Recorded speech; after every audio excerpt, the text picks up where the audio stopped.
अनि भ्लग किन त्यस्तो अरू ठाउँमा बनाउँदिनँ मान्छे भएको ठाउँमा भिडभाडमा भन्दा कन्फिडेन्ट छैन, जिरो लेभल कन्फिडेन्ट। भ्लग खिचेर हिँडिन्छ, सबले सोध्छ सब्सक्राइबर भन्न पनि लाज लाग्ने के 300 400 बनाउँछु, मिहिनेत गर्छु, हाल्छु, खै त भ्यू।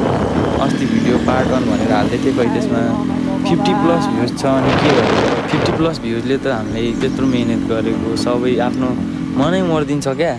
अनि भिडियो बनाउनै मन लाग्दैन कि सपोर्टै छैन क्या, सब भ्लगर निस्क्यो अनि कसलाई सपोर्ट गर्न सक्छ। क्लियरली भ्युज आइदिनु पऱ्यो, आफ्नो निरन्तर सब्सक्राइब प्लस हुन पऱ्यो।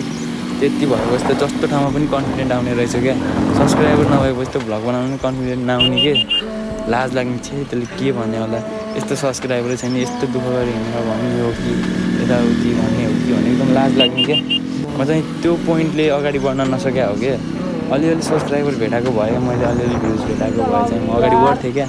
अब भ्युजै भेटाएन, अब म आफै त्यस्तो कन्टेन्ट दिन नसके होला, त्यो मेरै गल्ती हो है। जस्तो छ त्यस्तै कन्टेन्ट दिएर पनि होला, म केही भन्दिनँ अरूलाई पनि।